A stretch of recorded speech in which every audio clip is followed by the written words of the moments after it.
حضرت سیدنا یزید بن میسرہ رحمت اللہ تعالی علیہ فرماتے ہیں، ہم سے پہلی امتوں میں ایک شخص تھا جس نے بہت زیادہ مال جمع کیا ہوا تھا۔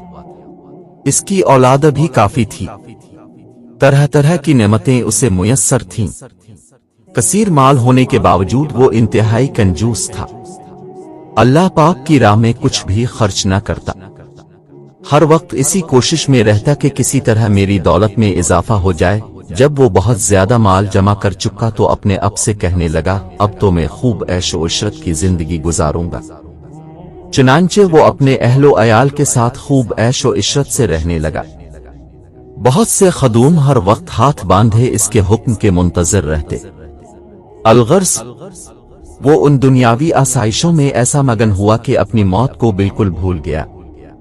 ایک دن ملک الموت حضرت سیدنا عزرائیل علیہ السلام ایک فقیر کی صورت میں اس کے گھر آئے اور دروازہ کھٹکھٹایا۔ غلام فوراً دروازے کی طرف دوڑے اور جیسے ہی دروازہ کھولا تو سامنے ایک فقیر کو پایا۔ اس سے پوچھا، تو یہاں کس لیے آیا ہے؟ ملک الموت علیہ السلام نے جواب دیا، جاؤ اپنے مالک کو باہر بھیجو، مجھے اسی سے کام ہے۔ خادموں نے جھوٹ بولتے ہوئے کہا، وہ تو تیرے ہی جیسے کسی فقیر کی مدد کرنے باہر گئے ہیں۔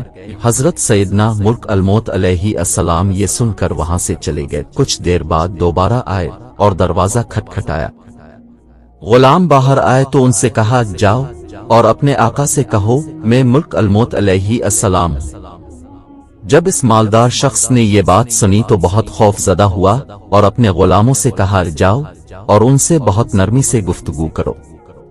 خدام باہر آئے اور حضرت سیدنا ملک الموت علیہ السلام سے کہنے لگے، اب ہمارے آقا کے بدلے کسی اور کی روح قبض کر لیں اور اسے چھوڑ دیں، اللہ پاک اب کو برکتیں عطا فرمائے۔ حضرت سیدنا ملک الموت علیہ السلام نے فرمایا، ایسا ہرگز نہیں ہو سکتا۔ پھر ملک الموت علیہ السلام اندر تشریف لے گئے اور اس مالدار شخص سے کہا، تجھے جو وصیت کرنی ہے کر لے، میں تیری روح قبض کیے بغیر یہاں سے نہیں جاؤں گا۔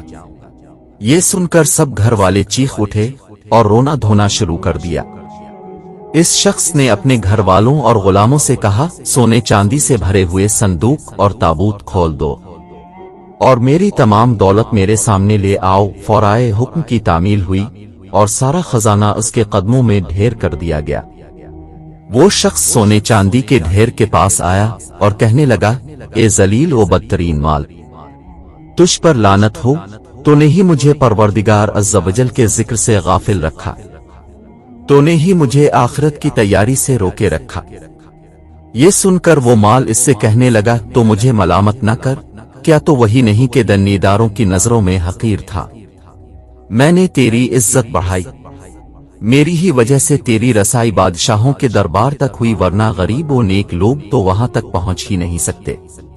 میری ہی وجہ سے تیرا نکاح شہزادیوں اور امیر زادیوں سے ہوا، ورنہ غریب لوگ ان سے کہاں شادی کر سکتے ہیں۔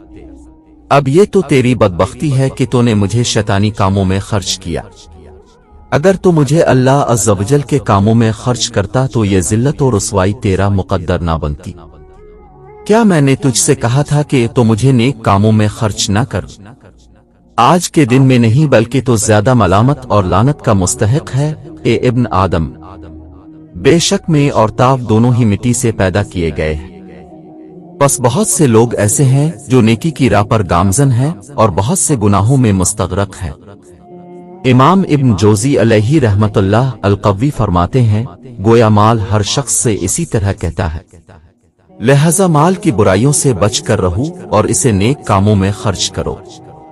اجل نے نہ کسر ہی چھوڑا نہ دارا، اسی سے سکندر سا فاتح بھی ہارا۔ ہر ایک لے کے کیا کیا نہ حسرت سدھارا، پڑا رہ گیا سب یوں ہی ٹھاٹ سارا۔ جگہ جی لگانے کی دنیا نہیں ہے، یہ عبرت کی جا ہے تماشا نہیں ہے۔